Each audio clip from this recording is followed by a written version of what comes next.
My dear children, my good friends, today I want to talk to you about something very valuable. I'll tell you what happens in your body if you start taking fish oil, that is omega-3 for 30 days. Omega-3 fatty acids are vital because our bodies cannot produce them on their own, yet we absolutely need them, and 70% of the population suffers from omega-3 deficiency. First, I'll explain why we're so deficient. Then I'll tell you what changes when we give our bodies omega-3. You can do this in several ways. Fish oil is one option, but I prefer cod liver oil because it also contains vitamin D and vitamin A, which fish oil doesn't have. Never buy fish oil based on price. The cheap ones are usually rancid and do more harm than good because fish oil oxidizes very easily. Of course, the best thing is to eat real fatty fish, sardines, grass-fed beef, organ meats, and even eggs. Foods like walnuts, flaxseed, hemp seed, and chia seed are said to contain omega-3 too, but they're actually precursors. They contain a substance called ALA, which then converts into EPA and DHA in the body. EPA primarily reduces inflammation, my children.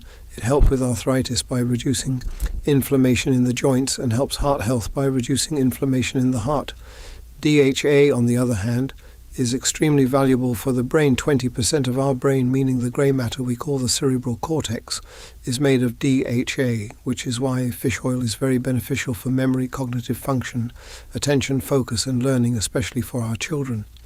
Unfortunately, many children don't consume enough fish or fish oil, but your grandmothers didn't give you cod liver oil for nothing, my children.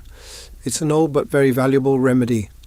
In Scandinavian countries, during the long winters when sunlight was scarce and vitamin D deficiency occurred, this oil was used because, as you know, when sunlight decreases in winter, people can experience an increase in depression and joint complaints.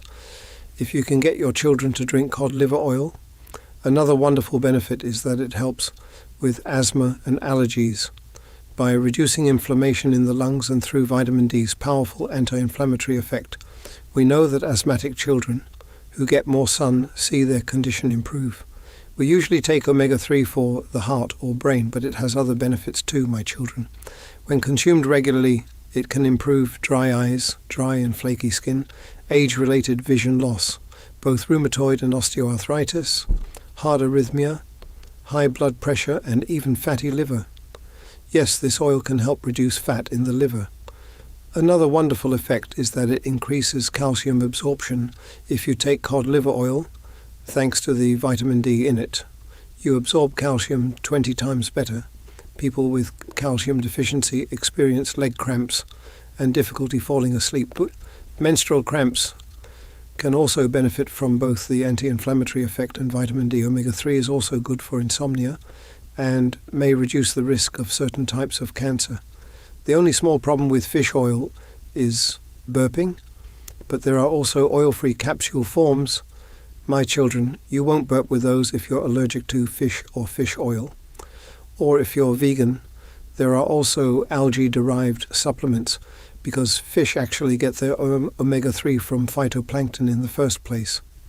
With a simple blood test, just one drop of blood, you can measure your omega-3 levels and an important ratio, the balance between omega-6 and omega-3.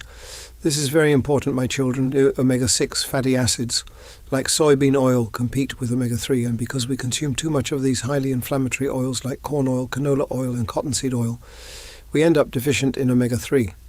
The ideal ratio should be 1:1, but most people have an omega-6 heavy balance, like 30:1. That blood test shows this too. Finally, people without a gallbladder or those with bile deficiency may have trouble absorbing these fats.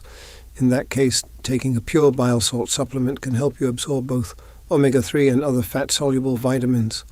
One reason we've come to this situation is that we've been feeding animals more and more grain and moving them away from pasture because grain-fed animals have much lower omega-3 levels than grass-fed ones.